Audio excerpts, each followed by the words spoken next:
Hi, this is Krishna Iyer with the Iyer think tank in Elred Beach. This short podcast is about the Iran war, and we are going to discuss a few more things about the American genocide. We're predicting a genocide by the American government in Iran. They are, have started a further bombing campaign. Overnight, there were 34 people dead in U.S. bombing in Iran, including 6 children. The U.S., I believe, seeks ethnic genocide of the Iranian people. I believe they are sadistic white frauds. They're propagandists, and even alluding to withdrawing while fighting an imperialist war of ethnic colonization and aggression. They lie and propagandize like white savages about a withdrawal. I believe they are racist, deceitful, white supremacist frauds. That is my, opinion on this. I believe the white supremacy war of aggression is, grounded in white supremacy and the need to subjugate the Iranian ethnics. They are an anti-ethnic group of white savages. So, like we said, American government are sadistic, dangerous, schizophrenic, delusional, shameful butchers. Okay, we're going to start with a book. It's called Genocide in Paraguay. This is a factual book about the American genocide in Paraguay. They're a genocide of the Achi Indians in Paraguay. Basically, it describes horrible atrocities against the Indians, horrible atrocities and horrible crimes against humanity against the Indians. And it, parallels all of their wars. It was a war of, just extermination. It was an extermination campaign, but it wasn't a war. See, it was a secretive thing done by the American government. After the Vietnam War, they didn't have, an ethnic community to slaughter, and they went to Paraguay, and they started to, focus on the Paraguayan Indians. They, basically committed a genocide. It was a genocide against the Paraguayans. They gave them no rights. They stripped them of all rights. They moved South African apartheid racists in the area around the Paraguayans. They moved the Indians who were, naturally habitating in the forest onto reservations, in order to make room for, corporations. And then they, enslaved them, slaughtered them, murdered them, including women and children. This was, a horrible thing. And we're going to go through one chapter of the Paraguayan genocide just to, start. Okay, in 1973, the German anthropologist Mark Munzel reported on a publication of the International Work Group for Indigenous Affairs in Copenhagen that the Paraguayan government was engaged in exterminating the forest Indian population. The International Commission of Jurists and the Anti-Slavery Society of Great Britain found this report persuasive. It is widely noted in the press of Western Europe. The Parliament of Denmark took cognizance of it in March 1973, and 95 members of the Danish Folketing addressed the Danish foreign minister a request for humanitarian intervention. On December 8, 1973, Policy Sciences Center in New York, headed by Professor Harold Lasswell, invited Dr. Munzel to present the highlights of this report to the members of the Policy Sciences Center. On his return to Germany, interested members of the Policy Sciences Center asked him to provide a written elaboration of his report, adding the most recent documentation available. He proceeded to do so. Drawing on his extensive anthropologic experience in Latin America, Dr. Eric Wolf, distinguished professor of the anthropology department of the City of the University of New York, corroborated his report. His opinion echoed that the Dr. Rupert Moser, the ethnology department of the University of Bern, an expert anthropologist concerned with the situation of tribal minorities.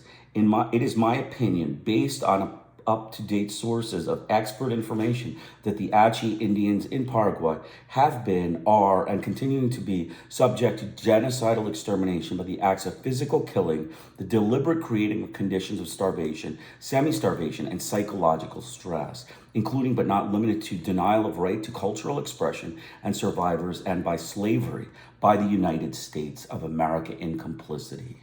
Subsequent contacts between representatives of the Indian International League for the Rights of Man and reputable Paraguayans resulted in the conclusion that if Dr. Munzel's report could be faulted for anything, it would be understatement. The Roman Catholic Church in Paraguay itself charged genocide, as did a number of individuals, most of whom cannot be safely identified, who had firsthand knowledge of the situation.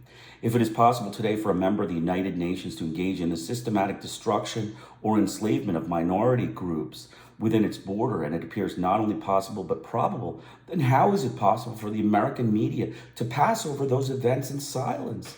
The reports and eyewitness accounts discussed in these pages, as well as petitions filed with the UN and the Organization of American States, certainly should have led to more general coverage by the media in the United States. Yet persistent efforts to expose the events to the American public have been singularly unsuccessful. Heavy private American investment in Paraguay and substantial aid to the government in power coexist with a policy aimed at the extermination of an entire forest Indian population. There are also American military bases throughout the country. These facts no doubt bear on the silence of the American press and the American officials. We can state unequivocally, however, two things. Little has been written about the destruction of the Achi Indians in the American media, and arms and military equipment supplied by the United States have been utilized by the militia, trained by American technicians to carry on the program of destruction so forcefully described by Dr. Munzel. This book has been conceived as an effort to make known to the American public what the media and government of the United States has chosen to ignore. The essays by Mark Munzel, Eric Wolf, and Norman Lewis provide ample documentation for what is happening in Paraguay. Augmenting their accounts are reflections by Francis Grant, Monroe Beardsley, James Satan, and Eli Wiesel on the political and psychological processes responsible for the death of the Achi. Calling attention to the facts, of course, is never enough, and it is our hope that this book will be but a prelude to action. The editor's concluding remarks are therefore phrased as a lawyer's summation in the jury of world opinion based on the hope that there's still time to change the verdict Paraguay has rendered against the indigenous Indian forest population. So you can see the United States government, is responsible for the genocide of the Paraguayans. All the atrocities that happen in this book that are described. And I strongly urge you to pick up this book on my website. You can download a PDF on my website. It is not up yet, but it will be up. Within a week to 2 weeks, I will have it up, and I will have a bunch of books on, either kind of rare books that the U.S. government has that phased out and, tried to hide from, the world probably because of the American collective conscious and pro-patriotic frauds of the American government. They are frauds, they're savages and racist liars. They are liars. The rest of the introduction reviews the record of the world press in reporting the tragedy of the Achi. That record in itself is an indictment of the American media. The events described by Dr. Munzel and others have been recounted by journals of public opinion, like The Nation, committed in part to the pages of the Congressional Record, and condemned in various news stories in Great Britain, West Germany, and isolated newspapers in the United States. But on balance, the American media have shamefully buried the story of the Achi. On June 4, 1973, the University of Bern released an open letter to the government of Paraguay, accusing it of the extermination of men, women, and children in a policy that amounted to genocide.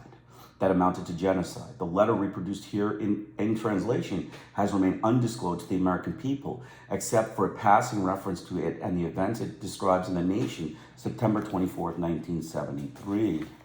To the Consulate General of the Republic of Paraguay, Professor C. Furr, to the attention of those in positions of authority in the Paraguayan government, as we infer from various sources, the fundamental human rights as they are defined in the Declaration of Human Rights of the United Nations are being denied to the Aboriginal inhabitants of Paraguay.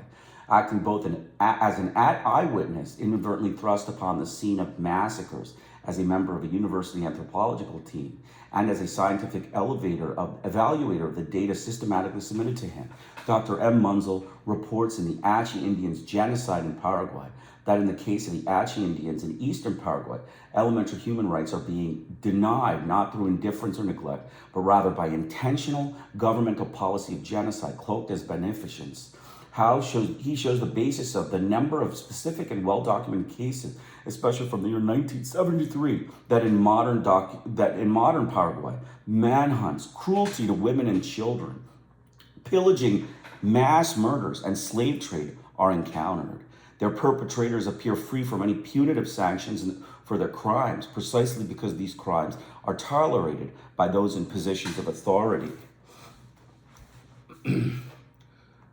By those in positions of authority, and in part are even supported and encouraged by them. We refrain from citing concrete examples of the criminal offenses of such kind in this letter, for we know that the Paraguayan government is aware of the numerous cases and that they are readily revealed in the report of Dr. Munzel and the sources cited by him. We stand appalled at the humanity of the methods with which the solution of the Indian question in Paraguay is being effected, and which is hardly conducive to the reputation of Paraguay as a civilized member of the world community. We protest and denounce the perpetration of an Indian policy which can and must be characterized as genocide, and which, after untold suffering, will result in complete extermination of the affected populace. Above all, we demand the immediate cessation of the serious heinous manhunts which necessitate a change at the present reservation policy, the immediate release of all Indians now being held as slaves, the reunion of families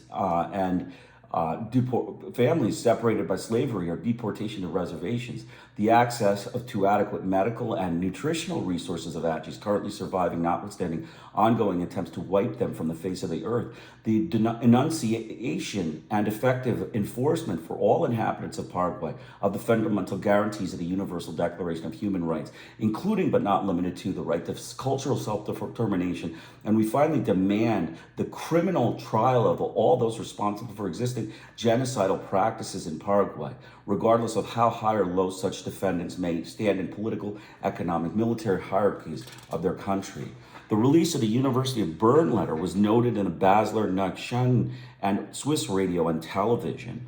These disclosures had in fact been preceded by detailed coverage in the British and Western press for some time. The letter was ignored by the American press, radio, and television. The London bureau of the New York Times was explicitly informed and obviously sympathetic to giving the story the prominence it deserves. Yet no story appeared. Finally, The Nation published an article entitled Paraguayan Indian Hunt on September 24th, 1975, which we noted earlier.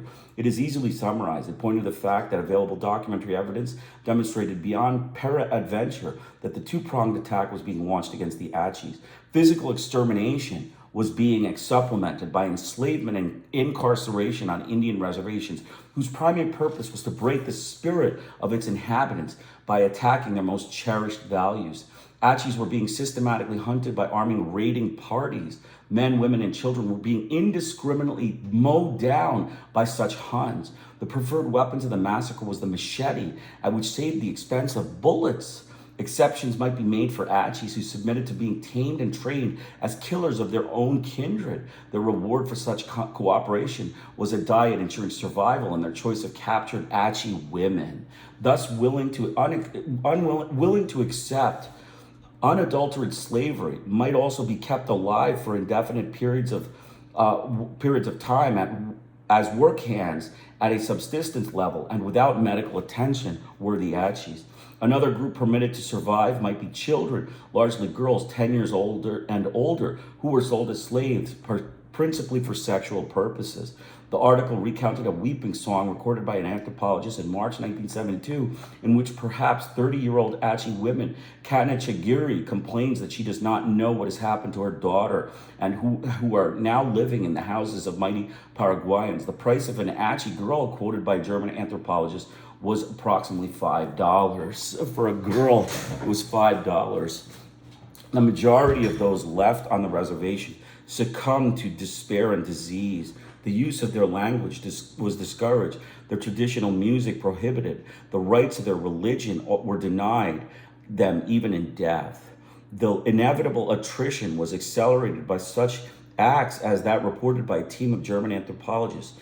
About one half of a recently captured band of Achis on a reservation was liquidated, partly by the conscious withholding of food and medicine. The survivors experienced a pervasive melancholy and a sense of degradation, rarely verbalized, yet occasionally captured in weeping songs, in which the singer laments the end of the Achi nation, regards himself no longer as an Achi and not even as a human being, and as half dead. In response to the inquiry into the allegations contained in the nation, the State Department denied all of the allegations.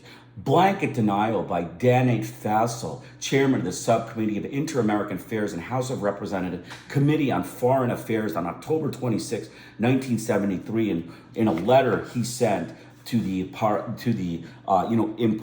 appropriate parties. Complete denial, complete fabrication. American media fraud. It's a farce, it's a fraud, and its government is a bunch of fraud, propagandists, liar propagandists. And that's what we see. The State Department's version of the Achi tragedy was directly contradicted by Munzel's. At a press conference held in New York during the first week of December 1973, he vouched for the events outlined in The Nation. He added that he had observed the Achis recently brought to the reservation and still in apparently good health would refuse food and drink, saying that they preferred death to existence in an environment where their culture was deliberately and demeaningly extinguished. I'm going to just read just a few sections of this letter by his name is Jack Kubish, Assistant Secretary for the State Department. There does seem to have been a serious problem regarding the Achi Indians, but from what we have been able to determine, the article in The Nation appears to be overstated. We have heard incidents where Achi Indians have been the victims of harsh individual acts at the hands of isolated ranchers in Paraguay. Isolated incidents. Some of the acts reportedly have occurred when irresponsible ranch hands were said to have been drunk. It has also been reported that some young Indians have been pressed into work by ranchers for little more than subsistence. Basically, he's just denying it. He's saying that, it's not really a genocide, just a few, isolated incidents of, murder. Nobody can connect it. And they were drunk anyway, so it's not. He's a fraud. He's a white, racist American government fraud. So shortly before Munzel's arrival in New York, Senator James Abarek had inserted in the Congressional Record the article from The Nation and demanded a cessation of American aid to Paraguay. Senator Zabarek's statement does not appear to be regarded as newsworthy in the American media. On December 24th, 1973, the Miami Herald featured an AP dispatch briefly outlining the plight of these hapless Indians. The event is important because an international news service story found space only in a newspaper far from the power centers of the nation, and because it contrasted sharply with the story ultimately published in the New York Times. The Herald story showed that the Achi Indians, who roamed free in the forest for centuries, were finally giving in to settlers' shotguns and missionary Bibles. It noted, too, that the Indian reservation was until recently under the command of the retired sergeant named Manuel de Jesus Pereira, whom many accused of slavery and gross neglect. The story added that the settlers who discovered Indians suspected of stealing tended to shoot them like animals. On January 16, 1974, a senior Paraguayan anthropologist associated with the Catholic University of Asunción reported that the Paraguayan Minister of Defense that a farmer named Manuel Caceres was maintaining an agricultural household consisting essentially of more than 30 Achi Indian slaves. All had been forcibly separated from their parents and were required to perform manual labor. He protested, calling for the release of these human beings went unanswered. His protest went unanswered. On January 19, 1974, Jack Anderson's column in the New York Post confirmed many of the allegations of The Nation and noted further that the purchase price for the Indian children fallen to $1.25 per child. The New York Times finally published a front page article dated January 21st, 1974, and headed "Slavery Just One Threat Facing Paraguayan Tribes." The article acknowledged that in the jungles of eastern Paraguay, a small Stone Age hunting tribe of Indians is facing a losing battle to preserve the primitive culture and way of life from the onslaught of the white man. It went on to assert, until less than 2 years ago, the members of the Achi tribe were the victims of manhunters intent on slaughtering them, enslaving their infants, and forcing them onto reservations. Examples of slavery abound today in eastern Paraguay and occasionally here in the capital. The Indians have been further decimated by epidemics contracted from their first prolonged contact with whites. Beyond that, however, the article followed what was clearly the State Department line. The horror was past for all practical purposes. The new administration had taken benevolent charge of the Indian reservation, and in effect, the good life for the Achi Indian was just beyond the next banana tree. The news reporter recounted his visit to a neat-looking reservation, peopled by well-nourished and smiling Indians. An appropriate photograph was attached in the article. So you can see the New York Times is a fabricated group of propagandist liars, American propagandist frauds, white savage, pro-patriotic American frauds is the New York Times. And their U.S. mass media are all pro-patriotic frauds. Notwithstanding the fact that Dr. Munzel was quoted incompletely and out of context in the Times story, his letter to the newspaper protesting the omissions remained unpublished. A like fate was suffered by Dr. Sheldon Davis, writing on behalf of Indigena, a group engaged in the careful collection of the evaluation of news from Indian America.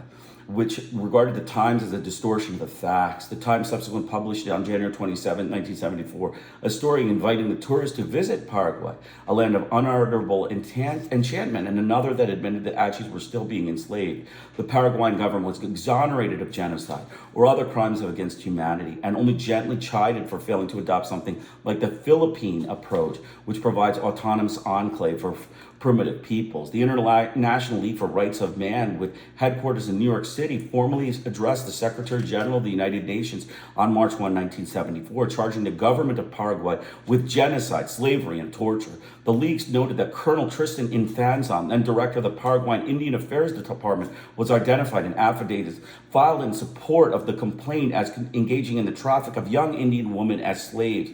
It pointed to the self-evident fact that the Indians under immediate attack, the Achis, were incapable of speaking for themselves and lacking access to the Paraguayan officials beyond their persecutors, dependent on international action for survival. The complaint laid further stress on the fact that a particular hideous phase of the Paraguayan genocide of a once proud people has been systematic degradation of individual men and women, both of members of the Achi ethnic group and members of the families. Achi chiefs in particular have been tortured with the specific goal of securing a breakdown of the authority of the Achi group, thus ensuring the consequent disintegration of group identification. Achi tribal rights, including religious worship, have been prohibited. Such families have survived, have been split up and their members, including children, sold as slaves to the available bidders. The described pattern of oppression has not been solely calculated to inflict untold suffering, but explicitly directed at the disappearance of the Achi ethnic group. Inevitably, the survivors have been observed to be abandoned in any way to live. This is paralleling the Iran war. This is paralleling their genocide in Vietnam. This is paralleling all their dealings with ethnic people. They are racist frauds. The American government are racist frauds and mass murdering, sadistic, cruel, detached, genocidal butchers. That's what they are. Genocidal butchers. A subsequently identical complaint. I'm going to it's almost finished. I just bear with me. This is kind of a long chapter 8. So a substantial, it's not a long chapter. It's a short chapter, but it's going to take a little time. So a substantially identical complaint accompanied by documentary evidence and photographs was later submitted to the Inter-American Commission on Human Rights of the Organization of American States. Copies were handed to the national news services and other major news media. On March 8, 1974, Senator Abarek again denounced the genocidal activities in Paraguay from the floor of the U.S. Senate, noting that he had recently received a copy of a receipt made out for payment for work done by Achi slaves. He expressed his dismay that while European governments and the press have denounced Paraguay's genocidal policies, the United States government has been dumping massive amounts of foreign aid into Paraguay since 1954, the year Alfredo Stroessner obtained his dictatorial power. He concluded by saying, "A government which is bent on the mass extermination of part of its people does not deserve our aid, any more than a convicted and professed killer deserves a welfare check." So again, America is, aware that, they were committing a genocide. European governments were criticizing it, and America was sitting around quietly hiding it from the public, from the press, from the world. It's a propagandist group of frauds. It's a group of frauds. Shortly thereafter, the United States ambassador to Paraguay was recalled, perhaps to forestall a congressional action that the State Department deemed inimical to U.S. relations with the Stroessner government. The national media remained silent during these events. The events submitted to the UN and OAS were also presented to the Latin American divisions of the United States Catholic Conference, the National Council of Churches, and the Anti-Defamation League. Long and short of that, little thing was that they did look at it. They did think it was a genocide, but no letters were written. The religious conferences, all three of them, the Jewish, Catholic, and church conferences, they didn't say anything. They didn't condemn it. They just kind of sat on it and allowed the atrocities to go on. What news of the situation in Paraguay that did emerge came in places far removed from the power centers of the nation. The Missourian, published in Columbia, Missouri, featured an editorial in March 16, 1974, stating that as early as October 1973, 44 United Senators voted to terminate American financial support for the practice of torture in countries around the world. Displaying an appropriate sense of outrage, the editorial pointed to the events as outlined in the complaint submitted by the UN and OAS and declared that American foreign assistance must not aid repression. On April 18, 1974, the Associated Press dispatch was picked up by the Oakland Tribune in Oakland, California. The International League for Rights of Man charged the Paraguayan government yesterday with complicity in the alleged enslavement and genocide of the Achi Indians in eastern Paraguay.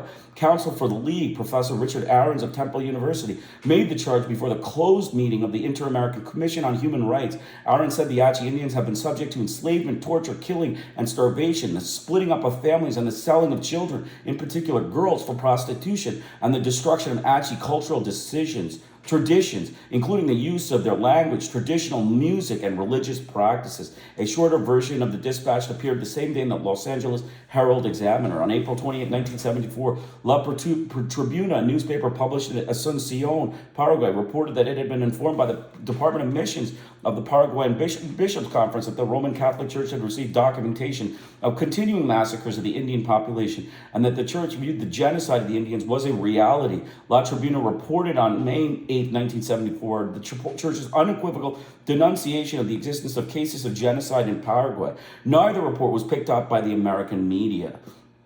On May, the ABC Color, there was no report picked up by the American media. Early in 1974, a new Achi subgroup was discovered in the Amambe Department of Paraguay. The existence of these Achis has not been suspected by anthropologists. Word concerning the preparation of an Indian hunt against this group reached the International Association of Democratic Lawyers in Brussels, which sent an emergency appeal to the president of Paraguay in July 1974. The appeal went unanswered. The American media remained silent. On August 19, 1974, a representative of the Anti-Slavery Society of Great Britain addressed a subcommittee against discrimination for the protection of minorities at the UN. He summarized all the available information and demanded a UN investigation of the charges made against Paraguay while the Indians could still be saved. His address was widely reported in the Western press, as well as other media in Western Europe. Soviet and Soviet-controlled news media remained as oblivious of the Achi agony as the American counterparts. It is not irrelevant, moreover, that the Soviet UN delegates on the subcommission moved for and secured the restriction of statements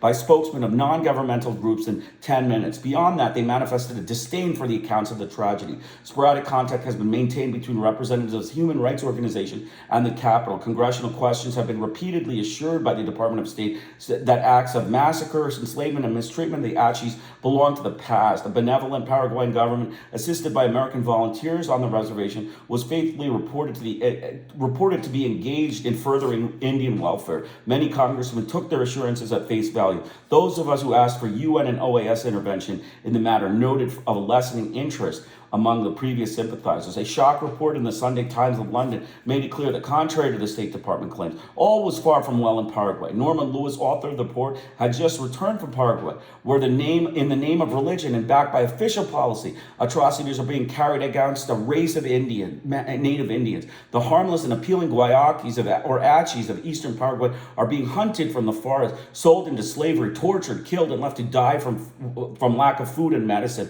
When a reporter for the New York Times discovered a clean reservation, people by smiling and happy Indians, Norman Lewis had found a death camp. Although the Sunday Times is widely syndicated throughout the United States, the story does not appear to have been picked up by any of the major newspapers, nor in any radio or television broadcast. The one exception is the Miami Herald, which published the account in diluted and significantly abbreviated form. News reporting can too quickly become a matter of orchestration rather than an unearthing of facts. When the Allende government was overthrown in Chile, for example, only Newsweek correspondent John Barnes made to the bloodiness of the coup public. The reaction of American editors to his eyewitness account was not to investigate the alleged killings or to probe the role of the CIA in the coup, but to assign reporters to investigate Barnes. Some stories, Mali, Chile, Paraguay among them, have been forced into the open. People are being exterminated in our own backyard, even as these words are being written. We have not noticed, as Elie Wiesel said in her epilogue. We did not know. Now we know. Silence and inaction are complicity.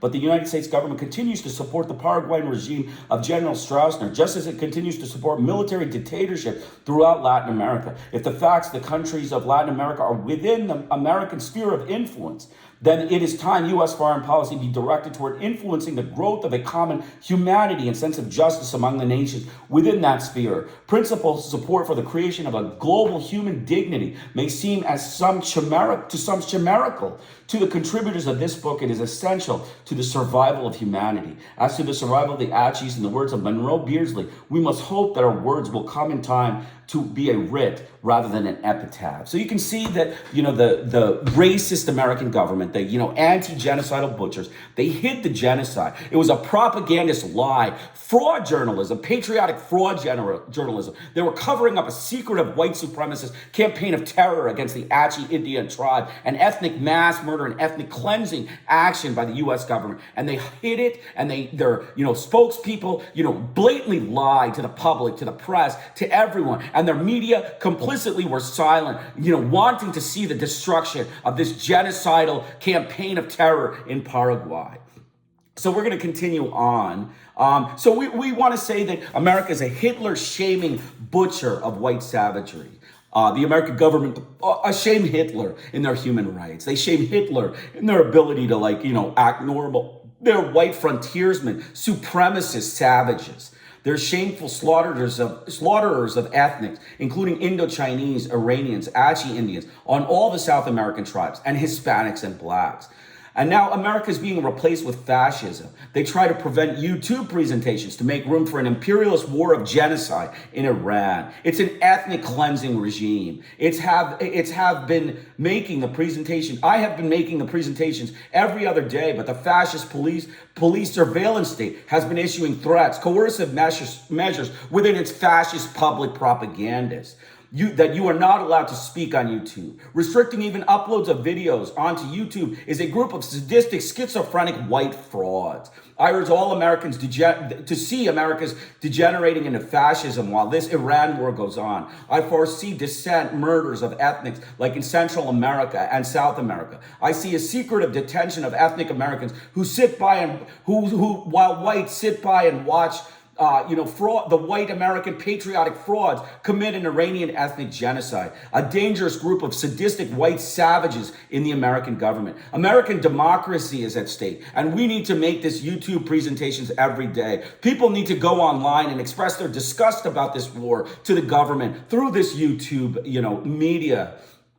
So we're gonna go through the dangerous case of Donald Trump. I have a short, checklist. I got this from this book. It's called A Much More Dangerous Case of Donald Trump. It describes Donald Trump's psychotic illness and his, inability and unfitness to serve duty. And, basically we have a checklist of, basically what's been going on, what we're going to do. So there's a checklist. It's called the Hare Psychopathy Checklist. It's about psychopath. It's like, trying to decide a psychopath. Like basically the average score is 5 on this checklist. The kinds of things that are mentioned on this checklist include glibness, superficial charm, egocentricity, grandiose sense of self-worth, proneness to boredom, need for stimulation, pathologic lying and deception or gaslighting, conning or lack of sincerity, lack of remorse or guilt, shallow affect, callous lack of empathy, parasitic lifestyle, poor behavioral controls, promiscuous sexual behavior, early behavioral problems, lack of realistic long-term controls, impulsivity, irresponsibility, failure to accept responsibility for one's own actions, many short-term marital relationships, juvenile delinquency, revocation of parole, and criminal versatility. So basically, Donald Trump receives a score of 34. The average score for the white American is 5. So that is, hugely higher than 5. Trump receives a score of 34. Remarkably, another scoring by a panel of 5 psychiatrists, Dr. Lifton, Herman, Gilligan, Murakingis, and Lee, as part of a pre-sentencing report to the Manhattan Criminal Court following Donald Trump's felony conviction, yielded a remarkably close score of 35, which they prorated to 36 given the absence of prior convictions. This demonstrates the reliability and consistency of the scale as proven across numerous studies. The diagnostic process to assess clinical psychopathy demands thoroughness and objectivity. The rating reflects a fair-minded effort to call balls and strikes. Donald Trump passes the threshold for a formal diagnosis of clinical psychopath. What does this diagnosis tell us? What have we learned about the condition? We have learned that the condition is more due to nature, what one inherits, that nurture, how the environment impacts us. And what is largely inherited appears to be a different brain. Brain imaging technology has enabled us to pinpoint some of the distinctive features of the brains of psychopaths that help explain their hardwired traits. Most critically and most relevant to the appraisal of Trump, we have achieved insight into the essence of this disorder, while psychologists call the deep structure of the condition. How do you go about zeroing in on the essence of the psychiatric condition? The challenge with a large and expanding data set like that which exists for clinical psychopathy is to find a way to distill it. Investigators turn to a factor analysis, a robust data reduction technique that enables us to explore and identify primary underlying factors in a large data set. It is a tool that is often used in personality research to reduce findings of bias in many specific traits, behavioral observations, and other meaningful data points into a more basic underlying factors of clusters or traits. What has come out of the empirical wash with these solidly built statistical analysis is the clarity that the psychopath is ruled by three distinct cluster traits, known as the three-factor model in clinical psychopathy. The three core governing traits of a psychopath are impulsivity, characterized by inability to inhibit impulses or grapple with any issue that doesn't serve the psychopath's immediate egocentric needs. Drive to dominate, characterized by a one-dimensional focus on winning in all relationships, fueled by an arrogant, manipulative, and deceitful mode of behavior. Remorselessness, characterized by an utter lack of conscience, linked to an inability to experience states of guilt, shame, and fear that might curb immoral behavior.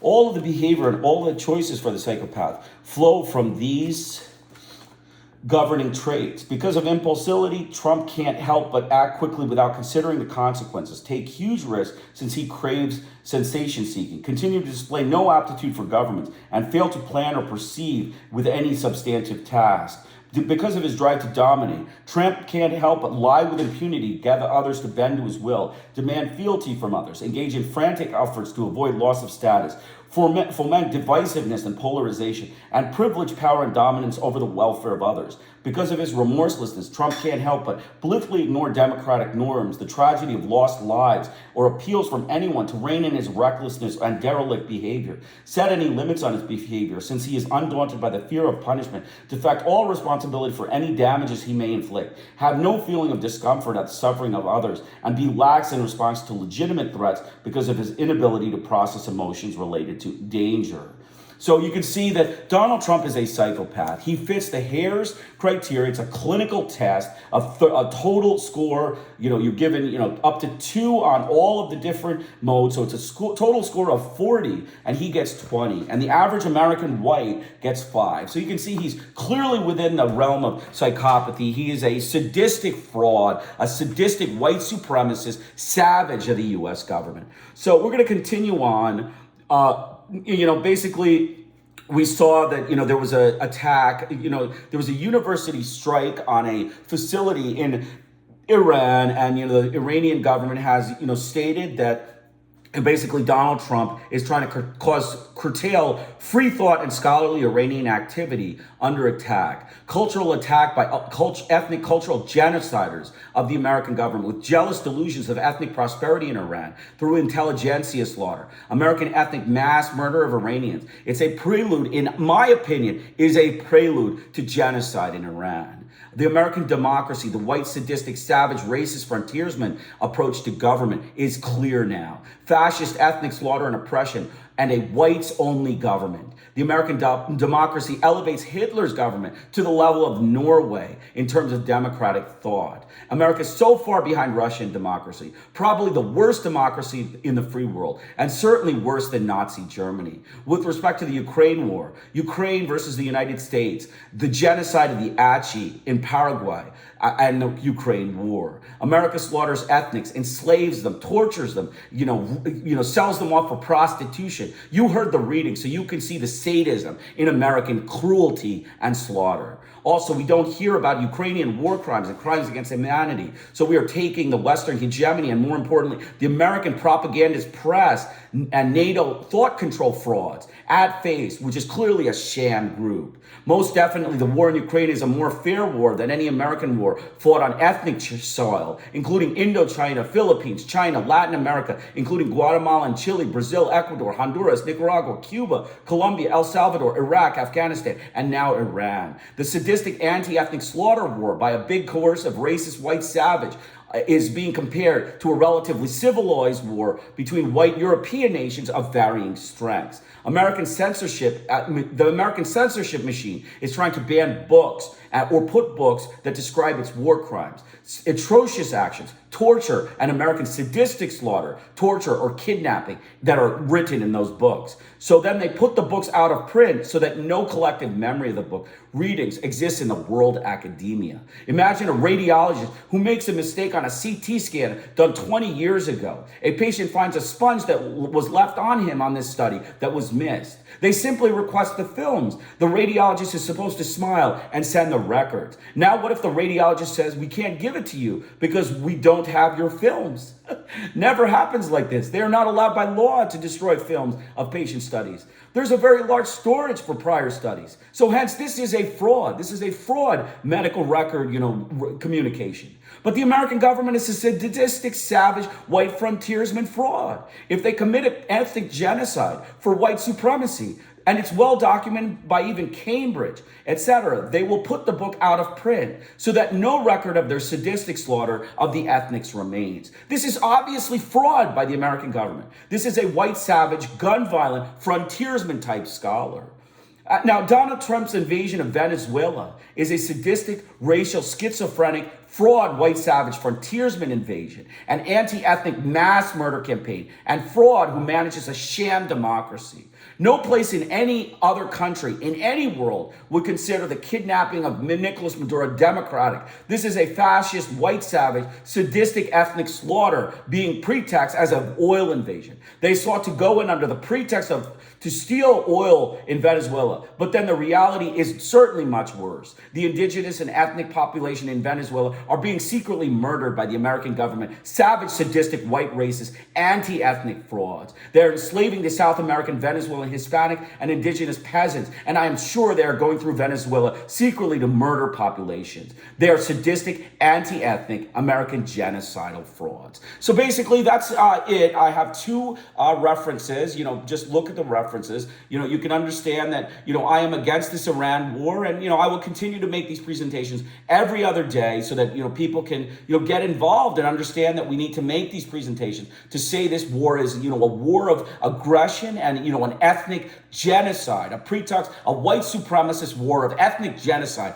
against the Iranian ethnic people. And I'm telling Washington, withdraw your troops from Iran. They are not welcome there, and you are not welcome in this war. And the world is telling you it through diplomatic channels and communications, and you are not willing to listen. And we review the Apache Indian genocide. I just want to say the Apache Indian genocide, when I read that stuff, it broke my heart. It broke my heart that the American government can do this to innocent people, to innocent ethnic people with color. Their jealousy against ethnic music, culture, religion, and their jealousy against their success and wealth is just sadistic. It's sadistic cruelty on the part of the detached, racist, genocidal butchers of the American government. And that's how I'll conclude today. It's Krishna Iyer with the Iyer Think Tank in Delray Beach. Have a great day.